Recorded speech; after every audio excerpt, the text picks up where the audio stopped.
As diplomatic and military friction intensifies between India and Pakistan in the wake of the Pahalgam attack in Jammu and Kashmir, India's global allies are helping it boost military capabilities against the rogue state. Putin's Russia has again proved that it is India's all-weather strategic ally by delivering the E-Haqeeqat missiles to the Indian Army in an emergency procurement deal. These will enhance India's multi-layered defense against any Pakistani aerial assets along the LOC.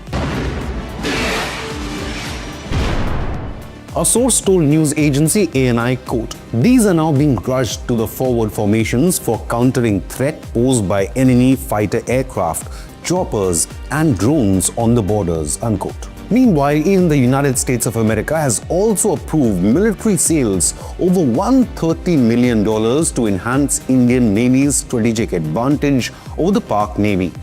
Can Islamabad ever dream of this kind of pull in the international arena where the world's leading powers, both East and the West, are all backing New Delhi? On social media, Pakistani users had been hailing Turkey's support as it sent one single warship on a visit to Karachi. According to World Directory of Modern Military Warships, India has 100 active warships, while Pakistan has about 36. India enjoys a 3:1 advantage. Do you think one Turkish vessel would make any difference if it actually comes to war? Back to the 260 crore rupee India-Russia defense deal. The E-Haqeeqat deal is a clear indication that the Indian military is prepared for any military skirmish along the LOC. These are shoulder-fired air defense missiles to protect key assets like military headquarters and even dams in regions where there is not a long line of sight, especially in the mountains and valleys along the LOC. For low-flying aircraft or helicopters in mountain valleys, traditional or conventional air defense systems may not be as effective. But even a single, well-positioned soldier with an E-Haqeeqat would be enough to take them down. Moreover, Pakistani side often uses drones for reconnaissance or to supply weapons to extremists this side of the border. The E-Haqeeqat would be ideal to eliminate this threat and secure Indian airspace. The E-Haqeeqat is the advanced version of the E-Haqeeqat missile system, which has been in service since the 1990s. It capitalizes on infrared or IR homing to lock on to heat signatures of aerial targets. It can engage targets up to 6 kilometers away and flying at an altitude up to 3.5 kilometers. To further bolster defenses, the army has now floated a fresh tender for buying new generation VS-HORADS systems. Now, the tender is for 48 launchers, 48 night vision sights and 85 missiles under the Buy Indian category. The request for proposal states, quote, "These VS-HORADS based on infrared homing technology are effective fire and forget type of missile systems," unquote. The RFP also clarified that these air defense systems equipped with anti-jamming characteristics will be deployed across various terrains ranging from plains to deserts and high altitudes regions up to 4,500 meters. Now, the situation along the LOC remains tense, where Indian and Pakistani troops have exchanged fire for over 10 days in a row. In the maritime domain, Quad allies, the United States and India, are further strengthening their partnership. The White House has sanctioned foreign military sale worth $131 million to India. The US State Department revealed that the pact includes the sale of Hawkeye 360-degree technology for maritime domain awareness, advanced sea vision software, technical assistance field team training, and support services to bolster India's maritime domain awareness. According to a report in the Economic Times, quote, Hawkeye 360 is a private American company that operates a network of satellites in low Earth orbit. These satellites track radio frequency or RF signals coming from ships, aircraft, vehicles, and coastal systems, unquote. This system will specially help identify and combat dark shipping, drug trafficking, and arms trafficking in cases where any ship turns off their transponders. With Hawkeye, the Indian Navy would be capable of targeting such vessels as well as track enemy warships. This will come in handy against Chinese and Pakistani vessels, which are infamous for switching off their transponders while doing covert surveillance in the Indo-Pacific.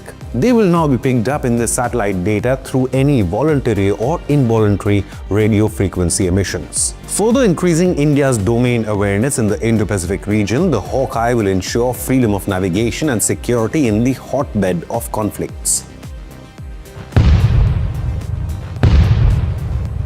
Meanwhile, escalating tensions have also led to several Indian defense manufacturing units, especially under Munitions India Limited, cancelling long leaves of employees, citing a need to accelerate production. Jabalpur's Khamaria Ordnance Factory confirmed that an order was issued in view of national security interests. According to the Economic Times, several factories linked to Munitions India have implemented such a measure voluntarily. A senior MIL official told Times of India, quote, "If there is an urgency to expedite our production, we should be able to do it. But there is no official decision to cancel leave of employees across the 12 factories," unquote. So workers at Ordnance Factory Khamaria, one of India's largest military ammunition factories, which is known to have supplied fuses for Bofors guns used during the Kargil war to smash enemy bunkers atop mountains, have been ordered not to apply for extended leaves. While the public outrage is mounting pressure on the Narendra Modi government to take kinetic action against Pakistan, the current focus is on multi-layered, multi-dimensional approach to neutralize Islamabad's ability to challenge India ever again. While military action cannot be ruled out, this is also the start of a new Cold War in the Indian subcontinent. Have your say. In case of a conflict, India or Pakistan, who enjoys greater global support?